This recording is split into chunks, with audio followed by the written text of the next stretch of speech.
Hi everybody. Today we are in Saturday in the third week of Advent and Christmas is so close. Our text today is from Luke chapter 1 verses 5 to 25. In the book of Malachi, God declared, "Behold, I send my messenger, and he will prepare the way before me." We read that in Malachi chapter 3 verse 1.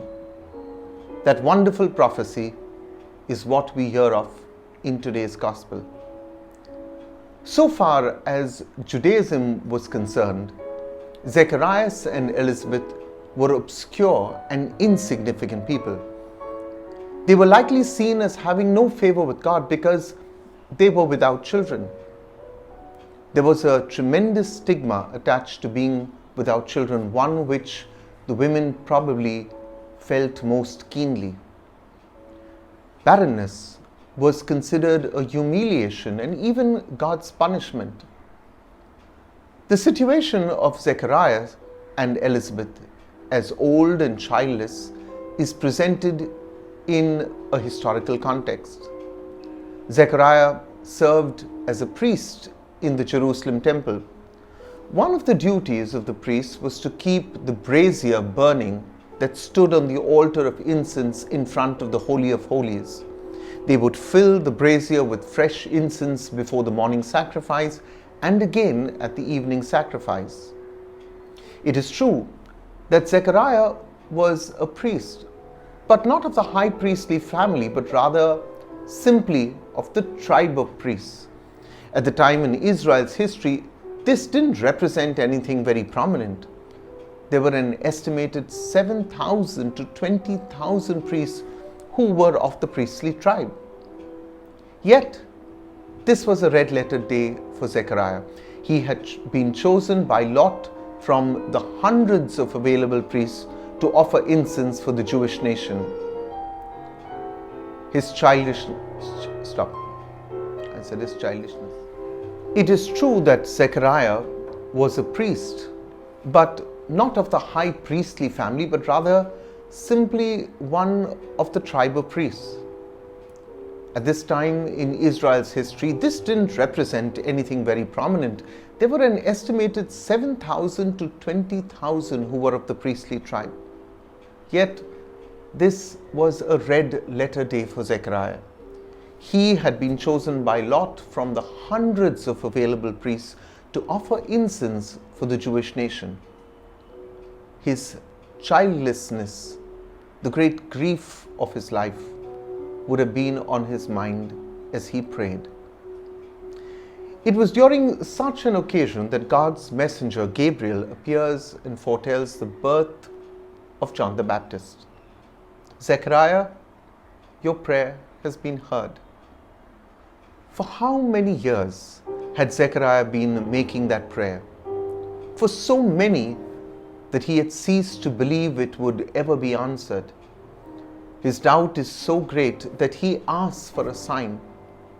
Is it a coincidence that the sign he is given is to be struck dumb?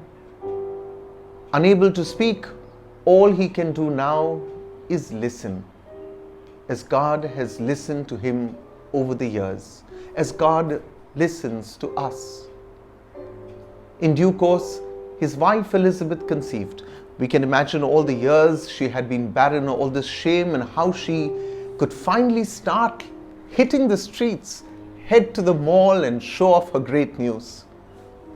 But it says she remained in seclusion.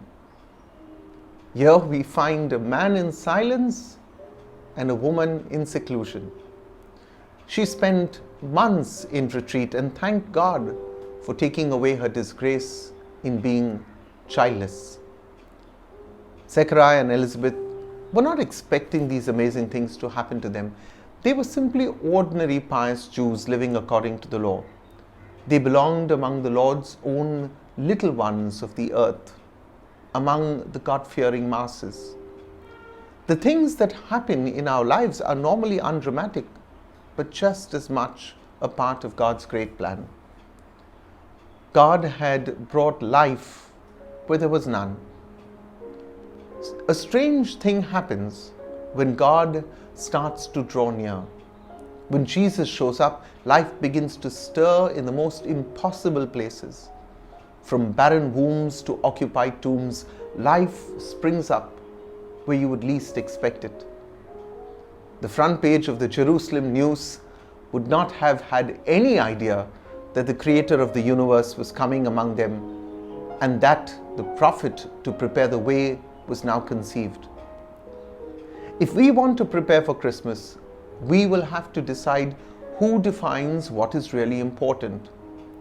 We may have to give a little less weight to the mass of political and popular news cycles if we want to take in the truly great news of God. Certainly, God's ways are not our ways. And the very people who have always tried to remain fully loyal to the Lord are sometimes going to find themselves called to even deeper faith, involving and ever more privileged closeness to God.